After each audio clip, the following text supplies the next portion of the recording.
Alors, Xavier? Oui? On s'en va voir Brian Perrault, hein? Non, parce qu'on vient juste en venir de Brian Perrault. La gueule! Vous ne le savez pas, on s'en va le voir.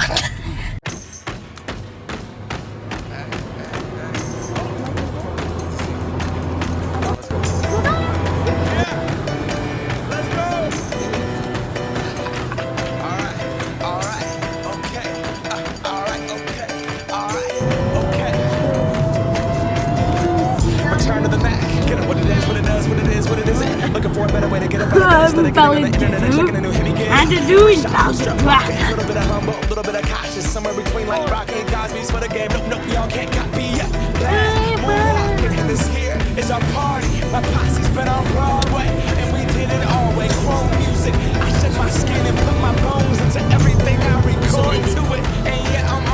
chaque fois, c'est quoi?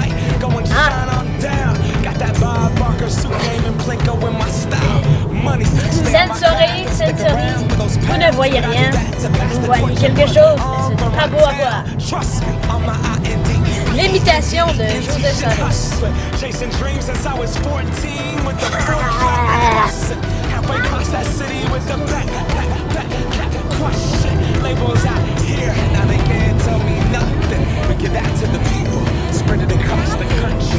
Fais ta danse, Xav.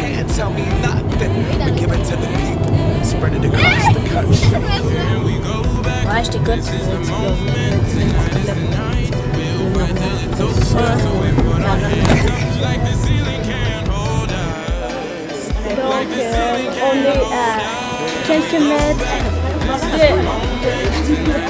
on est à quelques mètres de Brian Perrault. Ouais, c'est le cœur super connu du Québec. Pop. Alors ici, un truc avec Xavier. Il veut me tuer. N'importe où, puis on se disait les enfants peuvent tous s'asseoir peut-être à faire. Ah ben oui, pourquoi pas. On est dans la même salle que Brian Perrault va être debout. Oh my god! Oh my god! Il va être là. Donc c'est mon 6e vlog. Vous pouvez prendre les front row vu que vous êtes arrivé en premier. Celui-là. Avez-vous des livres, ça? Je suis prête à laisser mon numéro, mais attention, c'est dangereux, non? Ah non, tu filmes! Alors j'ai trop hâte que Brian Perrault arrive dans. Ah, tu filmes moi, son arrivée? Ouais. En fait, my God, ça va être débile. À moi. Il va se situer dans cette salle exactement. À bientôt. Il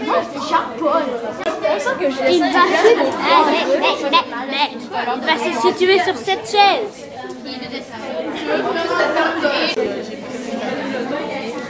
À la semaine, ça va te coûter 5$ de droit d'auteur.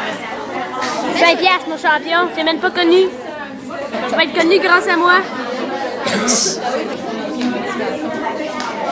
Faudrait que je me gratte le nez. Non, je suis pas vulgaire, ok? Dans la classe. OK. C'est deux classes de formation continue. Hey, Xav. Ça va se finir à 7. Puis il y en a un qui finalement il était malade. Il y a une personne qui peut monter à Saint-Georges Il est venu plein pour voir Karina ou Mathieu. C'est ça? Ouais. Hey, moi aussi, je vais peut-être plus. Il est dans la voici Brian Perrault, là, il est dans la cour en ce moment. Il est en train de texter, espèce de cell phone addict. Il est en train de texter. On va le voir tantôt. Hey, Brian Perrault, Brian, il est là. Je suis pas capable de le voir, mais il est là. Ben, filme-le de devant, Joe. Ah oui, je sais, mais je veux me voir la face. Je suis tellement famous. It's too fat for you. Viens avec moi. Ben, t'as peur?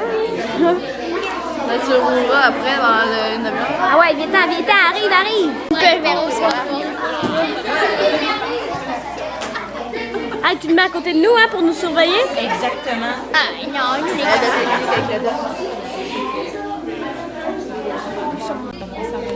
Donc, Brian devrait arriver bientôt. Il était dans le cours. C'est ça. Puis là, il va arriver bientôt.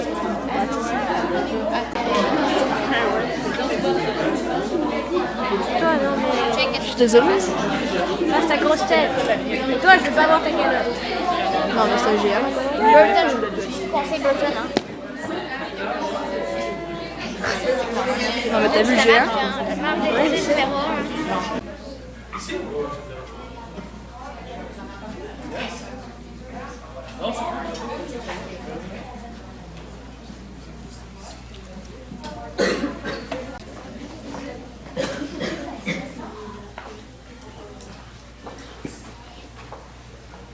y a Scott, c'est ici. Des campagnes de l'autre bord de Saint-Georges par là.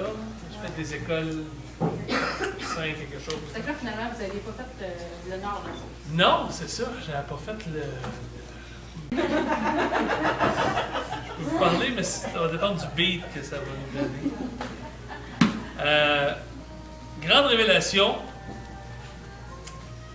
Brian Perrault, merci, n'est pas mon véritable nom. Tu le savais, hein? C'est trop arrangé pour que ce soit vrai. Hein? Ouais, ce n'est pas mon véritable nom. Parce que mon véritable nom est...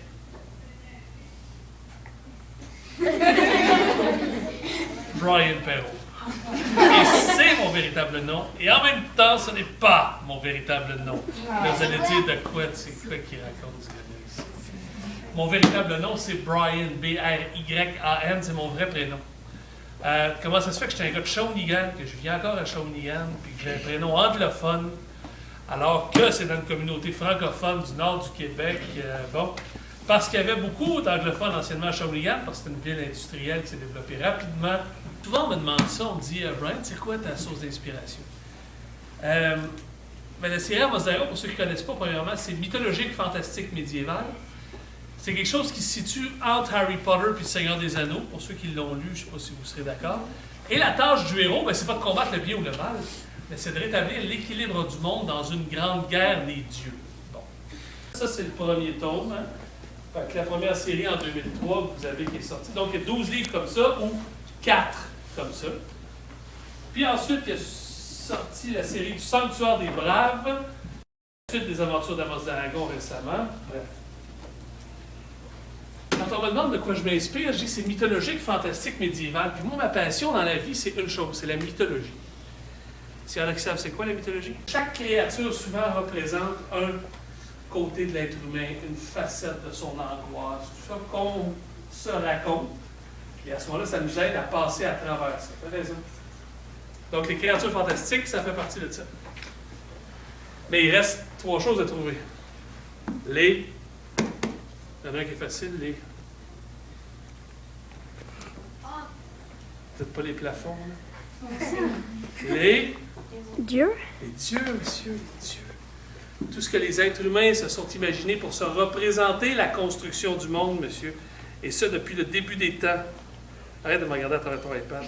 iPod! Savais-tu que les Aztèques pensaient que Dieu c'était le soleil, les Grecs anciens pensaient que les dieux vivaient sur une montagne, les Scandinaves pensaient que le monde était construit dans un arbre. Je ne sais pas si vous saviez ça. Non. Ouais, dans son centre, il y avait le... Avez-vous vu le film Thor? Oui. C'est le premier? Thor? Ben, dans le film Thor, à un moment donné, souvent on va vous dire que le cinéma américain c'est n'importe quoi, souvent c'est vrai, mais dans le film Thor, non, c'est pas. C'est en bleu, là, ouais. La fantastique, c'est des choses imaginaires. Ouais, mais mettons Star Wars, c'est des choses imaginaires, mais ça serait de la science-fiction. J'ai l'étrangler plusieurs fois. Pourquoi? Parce que mon père est entraîneur sportif, puis m'a entraîné quand j'étais jeune. J'étais son athlète et j'ai nagé 1 000 de natation à l'âge de 5 ans. J'ai couru le marathon de Montréal, 42 km à l'âge de 12 ans. Et c'est l'histoire d'un jeune garçon de 12 ans qui court le marathon de Montréal en 1980, ce que j'ai fait. Et il y a 42 chapitres, 42 km dans le marathon. Et c'est l'histoire de ma jeunesse, du marathon et tout ça. Ça a été mes plus gros succès, là, à peu près 700-800 copies parce que j'ai commencé à faire un peu de télé pour s'intéresser un peu plus à le sujet père-fils, et puis bon. Ah, mais ça a l'air qu'il y a juste toi qui les aimes. Tu devrais peut-être faire d'autres choses parce que là, ça marche pas.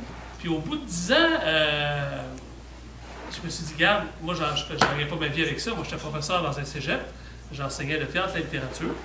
Puis j'ai dit, regarde, t'aimes ta job, t'aimes tes étudiants, t'aimes ta matière, pourquoi tu te mets de la pression à vouloir faire ça?